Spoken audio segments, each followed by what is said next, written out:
Perkenalkan, kami dari kelompok 4 akan presentasikan tentang laporan singkat praktikum yaitu makhluk hidup dan lingkungannya pada ekosistem perairan.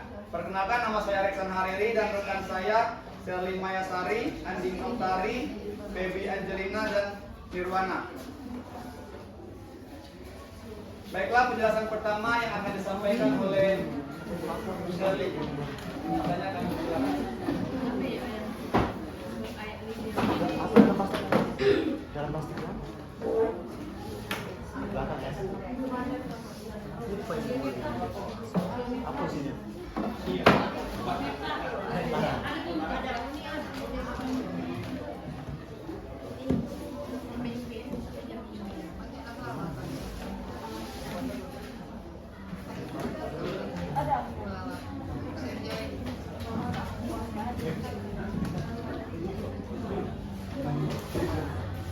Assalamualaikum warahmatullahi wabarakatuh. Saya dari Konsulat akan menjelaskan tentang ekosistem perairan. Judul percobaannya ekosistem perairan. Tujuan percobaan mengamati komponen-komponen yang terdapat pada ekosistem perairan. Alat dan bahan, alat tulis, kaca pembesar, barometer. Ini barometer. Termometernya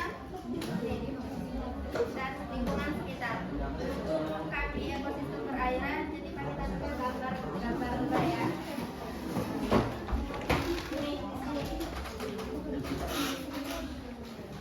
Landasan teorinya, ekosistem adalah suatu sistem ekologi yang terbentuk oleh hubungan timbal balik tak terpisahkan antara makhluk hidup dengan lingkungannya. Ekosistem bisa dikatakan juga suatu tatanan kesatuan secara utuh dan menyeluruh antara segenap unsur lingkungan hidup yang saling mempengaruhi. Terus prosedur percobaannya. 1. Tentukan satu ekosistem perairan alam atau buatan yang ada di sekitar tempat tinggal atau sekolah tempat Anda mengajar. Jadi kami tampilkan gambarnya. Oh ya, ini. Jadi airnya di kolam ikan. 2. Amati komponen abiotiknya seperti pada percobaan 1 di atas. Catat semua data pada tabel 2.5 dalam lembar kerja di belakang modul. 3. Amati pula komponen biotiknya seperti pada percobaan 1. Catat data yang diperoleh pada tabel 2.6 dalam lembar kerja di belakang modul ini. 4. Buat kesimpulan secara singkat.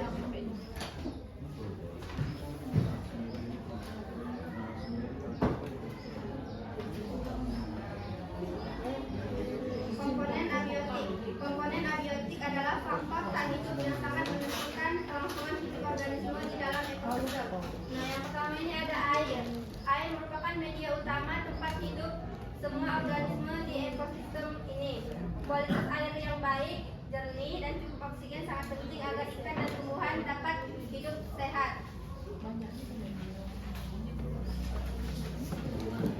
Ini ada hasil pengamatannya.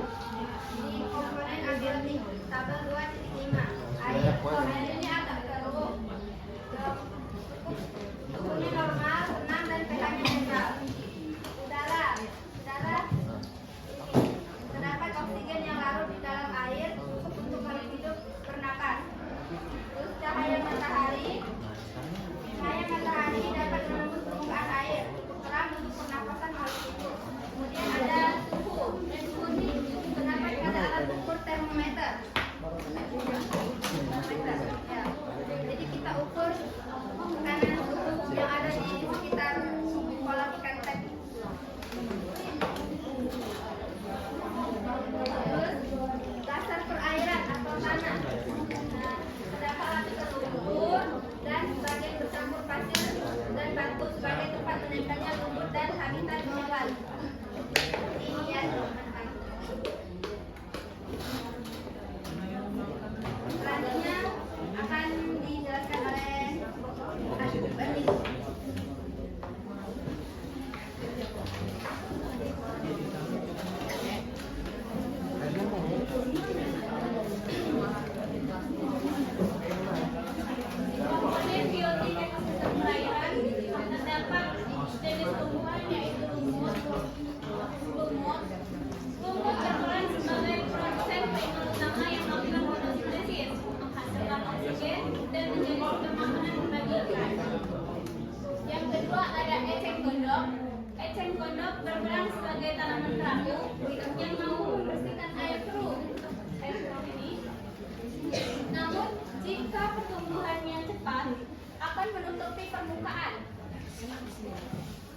Yang ketiga, ada teratai.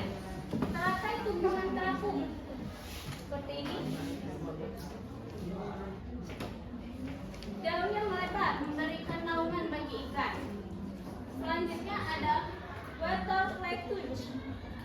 Water lettuce serupa dengan eceng gondok, namun tanaman ini berperan sebagai pengikat nutrisi protein, memberi naungan dan menghabitat mikroba pengurai di akar-akarnya seperti akar-akar bawah ini. Selanjutnya ada ganggang air. Ganggang air seperti ini.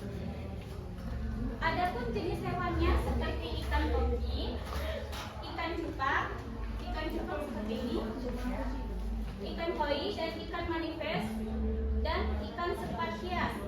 Pengurai bakterinya seperti bakteri Pseudomonas sp, eceng gondok dan ikan koi, menimbulkan bakteri Bacillus sp, teratai dan ikan cupang, menghasilkan pengurai jamur Saprolegnia sp, dan tanaman leather serta ikan manit.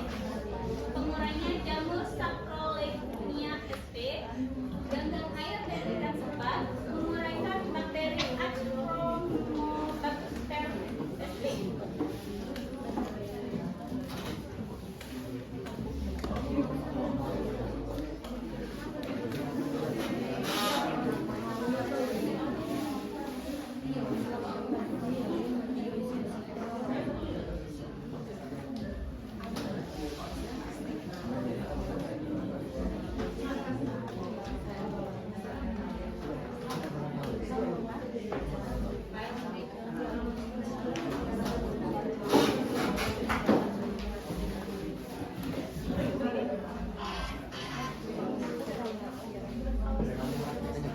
Baiklah rekan-rekan, mungkin itu saja yang dapat kami sampaikan.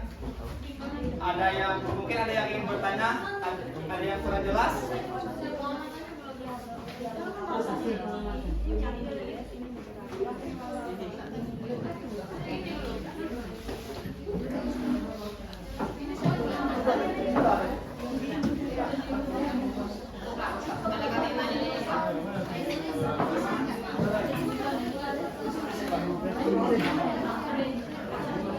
Baiklah, kesimpulan penjelasan pada kami hari ini yaitu interaksi dalam ekosistem terjadi hubungan timbal balik yang seimbang antara komponen abiotik dan biotik. Jika salah satu komponen terganggu, misalnya air menjadi kotor atau kurang cahaya, maka kehidupan ikan dan tumbuhan akan terganggu pula. Hal ini menunjukkan bahwa ekosistem perairan merupakan satu satuan sistem yang saling bergantung satu sama lain. Ekosistem perairan buatan sangat terbatas jumlah komponen abiotik dan biotiknya. Jika ekosistem darat komponen abiotik yang paling utama adalah tanah, maka ekosistem perairan komponen abiotik yang paling utama adalah air. Mungkin itu saja yang dapat kami sampaikan. Lebih kurang kami mohon maaf. Kami akhiri. Wassalamualaikum warahmatullahi wabarakatuh.